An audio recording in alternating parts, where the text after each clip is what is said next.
Hey everyone, this is David McBee with the Twin Lakes Sports Network. I started off this morning in Florida. I was 14 hours away, so I'm wired on energy drinks because I heard that Jerry the King Lawler was going to be in Harrison. So I drove 14 hours to come see Jerry the King Lawler. Well, thank you, David. I appreciate that. I don't know why you did it, but I appreciate the fact that you did. Well, I flew over here today from Memphis, and on they called up and we said, we've chartered a plane for you. And I said, oh, that's very nice, So I get to this little signature airport out by the big airport in Memphis, and there's a jet sitting out there, a little small, like a little Lear jet sitting waiting for me, I think. And I'm supposed to leave at 9:30 in the morning. I'm wondering, why do I have to leave at 9:30? But anyway, at about 9:15, the heavens opened up. It's the biggest storm. It was almost a tornado. They recorded 65-mile-an-hour winds there at the airport. Debris was flying everywhere, pouring down rain. I just knew, that the flight was not going to go. But it kind of blew through in about 20 minutes. All of a sudden, here comes a little old man with a little pilot shirt on, and he said, "Are you Mr. Lawler?" And I said, "Yes, sir." He said, "Well, you're our only passenger, so we're going to go ahead out here to the plane." And so I started walking out to what I thought was the plane, and in actuality, I was on the other side of the plane. On the other side of the jet was the little single engine. It looked like it might have been made in the 1930s. It had the plane, it had the wing across the top of the plane and everything. But and it was a little scary because he said there's a little more weather that we may have to go through.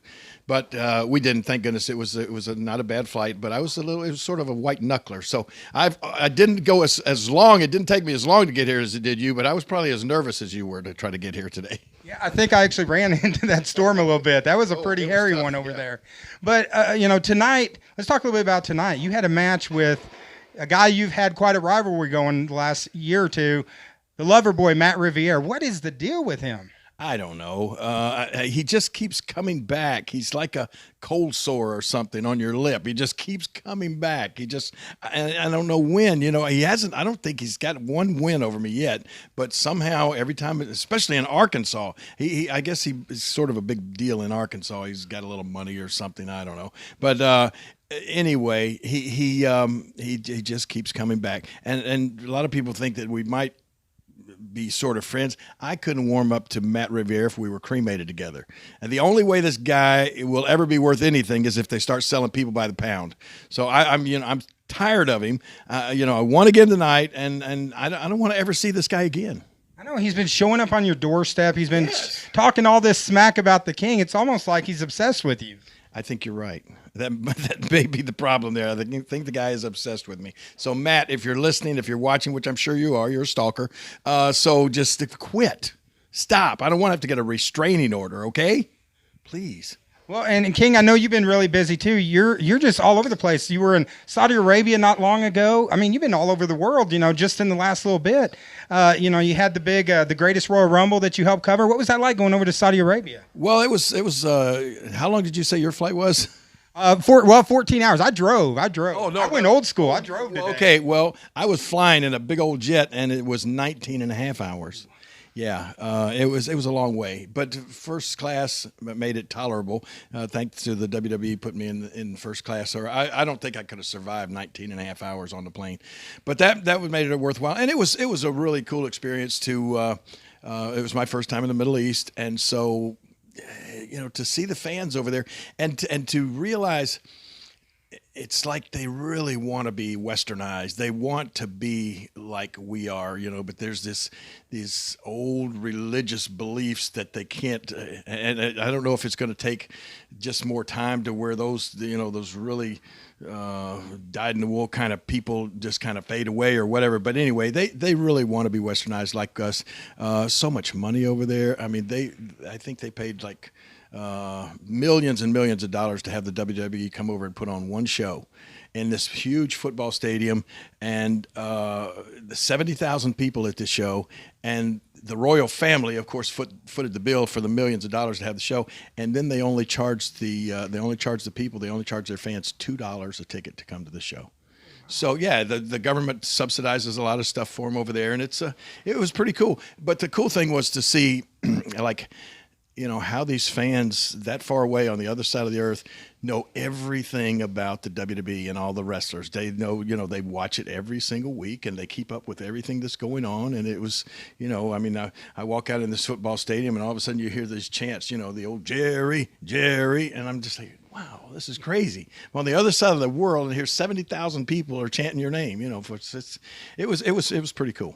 Well, the WWE put on a fantastic show, of course, and then there was Titus ONeil. But, we could talk about that another time. Poor Titus. But you know what? It was so memorable. I actually talked to Titus the very next day, and I said, man, that is something you really need to capitalize on. And actually, I talked him into, if you remember, the following week, he did something similar. And I told him, I said, if you could start doing that every week on your ring entrance, if you get down to the ring and just all of a sudden take that big belly bump and slide all the way under the ring, and then have your opponent come over and look down and just be laughing, then you come up on the other side of the ring, come across, roll him up, get a quick 1, 2, 3. All of a sudden it makes you look like the smartest guy in the world.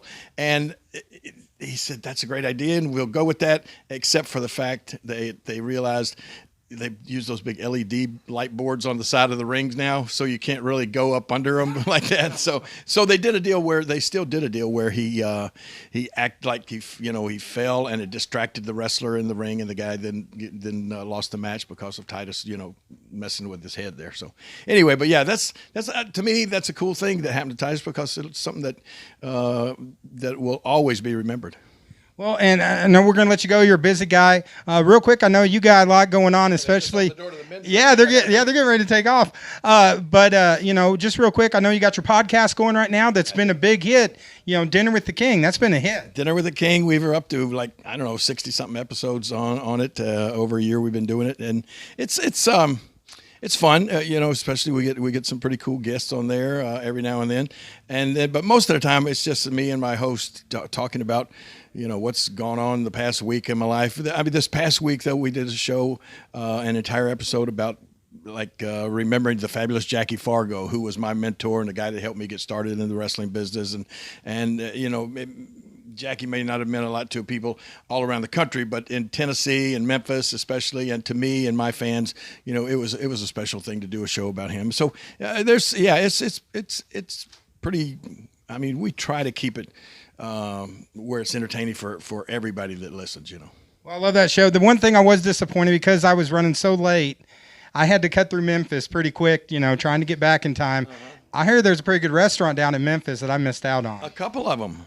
I got 2 now. I have the King Jerry Lawler's Hall of Fame Bar and Grill on Beale Street, which is right next door to BB King's, and it's a great club and restaurant. We have something you would love, this fried ribs. Fried ribs, only place in Memphis that's got fried ribs. I like to eat, if you look at my gut. I like to eat. Well, you got to come there and try the fried ribs. Then also out on Germantown Parkway, we've just opened up just Jerry Lawler's Memphis Barbecue Company, and it's sort of kind of a little bit of a fast food type family atmosphere restaurant out there. So we got all kinds of things going in Memphis. Well, King, I mean, it's so cool. Not every day you get to meet a WWE Hall of Famer. Thank you so much for just taking a few minutes of your time, and we loved having you. 6 years is too long. We got to have you back sooner this time. I agree. I'll be more than happy to come back. All right. Well, this is David McBee on the Twin Lakes Sports Network. Thanks, everyone, for tuning in.